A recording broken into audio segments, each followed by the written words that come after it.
Welcome to SS tailoring Tamil. இன்றைக்கி பார்த்தீங்கன்னா cross piece எது நேர் பீஸ் எது, கிராஸ் பீஸை எப்படி கட் பண்ணி ஜாயின் பண்ணுறதை பார்க்கலாங்க.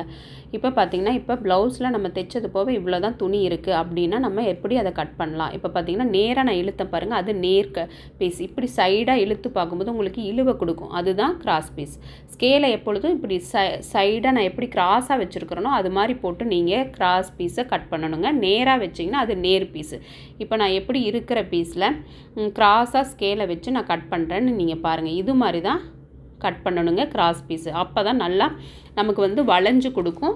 கழுத்து பகுதிக்கெலாம் நம்ம ஸ்டிச் பண்ணும்போது நல்லா வளைஞ்சு கொடுத்து நல்லா ஃபினிஷிங் நல்லா இருக்குங்க.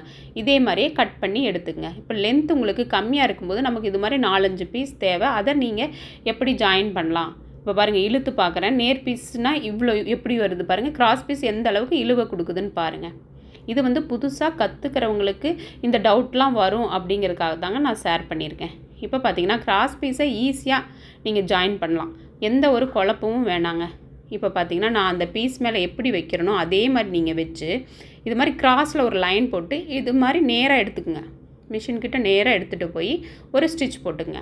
இப்போ எடுத்து பாருங்கள், கிராஸ் கரெக்டாக ஜாயின் ஆகிருக்கும். இப்போ எக்ஸ்ட்ரா இருக்கிற பீஸரை கட் பண்ணிவிட்டு கொஞ்சம் முன்ன பின்ன இருந்தால் கூட நீங்கள் அந்த கிராஸ் பீஸை லைட்டாக கட் பண்ணிக்கலாம். இது மாதிரி நெகத்தால் நீங்கள் எல்லா ஜாயிண்ட்டையும் நீங்கள் எடுத்து விட்டுக்கணுங்க. இப்போ பாருங்கள், அந்த இடத்துல லைட்டாக இருந்தால் கூட இது மாதிரி கட் பண்ணி விட்டுக்குங்க. இப்போ நம்ம ஒரு பீஸை ஜாயின் பண்ணிட்டோம். இதே மாதிரி இன்னொரு பீஸையும் நீங்கள் முழுசாக எல்லா பீஸையும் ஜாயின் பண்ணிவிட்டு அப்புறம் கட் பண்ணிக்கங்க.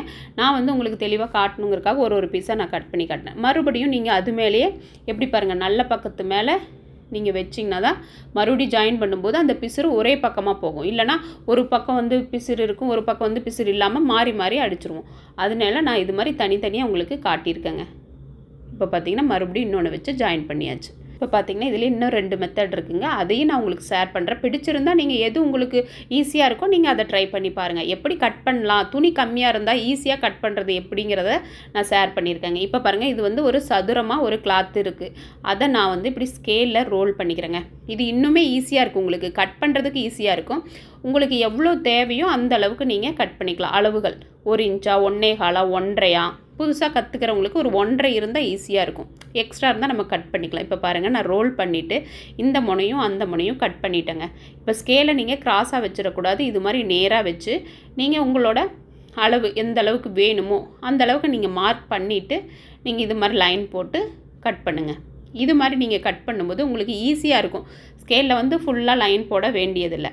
இது மாதிரி ரோல் பண்ணி நீங்கள் இது பண்ணிவிட்டு நீளமாக இருக்கிற கிளாத்தை வச்சுக்கலாம். கொஞ்சம் சைடில் கொஞ்சம் சின்னதாக வர கிளாத்தை கூட நீங்கள் விட்டுறலாம்.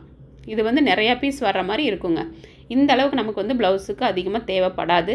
இப்போ பாருங்கள், அது லென்த்தாக எந்த அளவுக்கு இருக்குது, அது கொஞ்சம் ஒரு 2 பீஸ் ரொம்ப சின்னதாக வந்திருக்கும். அதை வேணால் நம்ம எடுத்துகிட்டு மீதி எல்லாத்தையும் நான் எப்படி ஃபஸ்ட்டு நான் ஜாயின் பண்ணணும் அதே மாதிரியே நீங்கள் இதெல்லாம் ஜாயின் பண்ணிக்கலாம். இது மாதிரியும் நீங்கள் கட் பண்ணி பார்க்கலாங்க. உங்களுக்கு எந்த மெத்தட் பிடிச்சிருக்கோ அதை நீங்கள் ட்ரை பண்ணி பாருங்கள். இதெல்லாம் இப்படி கிராஸ் பீஸை கட் பண்ணலாம் அப்படிங்கிற மெத்தட் இருக்குது அப்படிங்கிறத நான் உங்களுக்காக ஷேர் பண்ணியிருக்கேங்க. இப்போ பார்த்திங்கன்னா சின்ன பீஸ்லேயே நம்ம இந்த அளவுக்கு ஈஸியாக கட் பண்ணிடலாம். நெக்ஸ்ட்டு பார்த்திங்கன்னா இன்னொரு மெத்தட் இருக்குங்க. இது பார்த்திங்கன்னா நான் ஒரு இந்த அளவுக்கு பார்த்திங்கன்னா ஒரு செவ்வக ஷேப்பில் நான் எடுத்திருக்கேன். இதை கிராஸாக நீங்கள் ஃபஸ்ட்டு லைன் போட்டு கட் பண்ணிக்கணும். கிராஸாக கட் பண்ணிவிட்டு இந்த அளவுக்கு தான் நமக்கு ப்ளவுஸில் இருக்குது அப்படின்னா நீங்கள் இல்லைனா சும்மாவே ஒரு வாட்டி ட்ரை பண்ணி பாருங்கள் உங்களுக்கு வருதா அப்படின்ட்டு.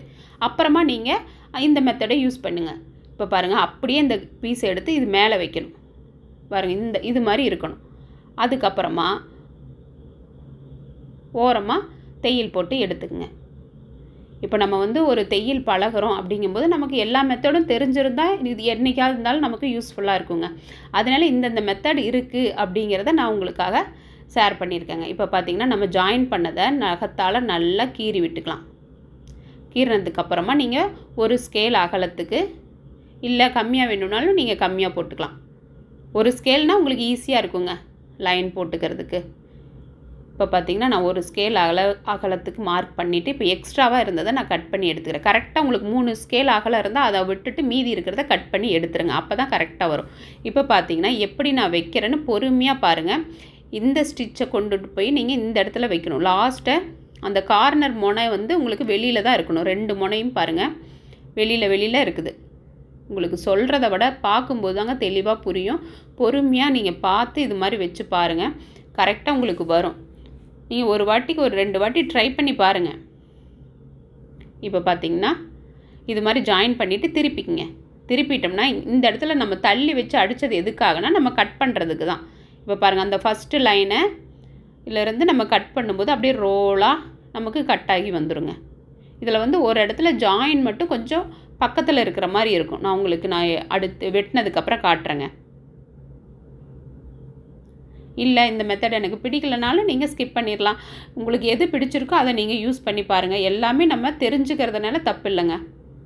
இப்போ பார்த்தீங்கன்னா நெக்ஸ்ட்டு பார்த்தீங்கன்னா நேர் கட்டிங் தாங்க. இது சிம்பிளாக கட் பண்ணி ஜாயின் பண்ண தேவையில்லை. இதே மாதிரி ஒரு பீஸ் இருந்ததுன்னா நீங்கள் என்ன பண்ணுறீங்க, கரெக்டாக உங்களுக்கு எந்த அளவுக்கு வேணும் அதே மாதிரி ஒரு ஸ்கேலா இல்லை 1 இன்ச்சா 1.25 இன்ச்சா அப்படிங்கிறத நீங்கள் இது மாதிரி மார்க் பண்ணிக்கலாம்.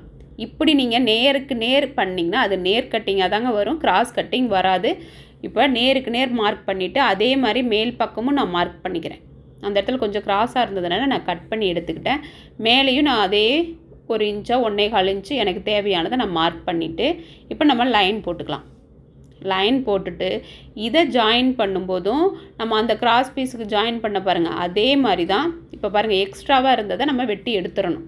தேவையில்லாததை கரெக்டான அளவு இருக்கிறத விட்டுட்டு தேவையில்லாததை எடுத்துகிட்டு ஃபஸ்ட்டு இப்படி நேராக நீங்கள் வச்சு ஜாயின் பண்ணக்கூடாது. அப்போ நமக்கு கட்டிங் பண்ண முடியாது. அந்த ஃபஸ்ட்டு கூட அந்த கார்னரில் இப்படி வைக்கணுங்க. அந்த முனையை கொண்டு போய் ஃபஸ்ட்டு லைனில் கொண்டு போய் வைக்கணும். அப்போ வந்து உங்களுக்கு ஒரு சைடு நமக்கு வெட்டுறதுக்கு கரெக்டான ப்ளேஸ் கிடச்சிரும். அதில் நம்ம வெட்டிக்கலாம். இப்போ பாருங்கள், இதை வெட்டுறேன். இது எப்படி இருக்குன்னு பாருங்கள். நேர் கட்டிங்னா இழுவையே கொடுக்காதுங்க, கிராஸ் கட்டிங் தான் இழுவை கொடுக்கும். இது வந்து எதுக்காக யூஸ் பண்ணிக்கலாம், பா நெக் வைக்கும்போது இது மாதிரி நேர் பீஸே வச்சு நம்ம ஸ்டிச் பண்ணிக்கலாங்க. இதெல்லாம் யூஸ்ஃபுல்லாக இருக்கும்னு நினைக்கிறேங்க. பிடிச்சிருந்தால் லைக் பண்ணுங்கள். ஏதாவது டவுட் இருந்தால் கமெண்ட் பண்ணுங்கள். நெக்ஸ்ட் வீடியோவில் நான் வேறு ஏதாவது ஷேர் பண்ணுறேங்க. பாய்.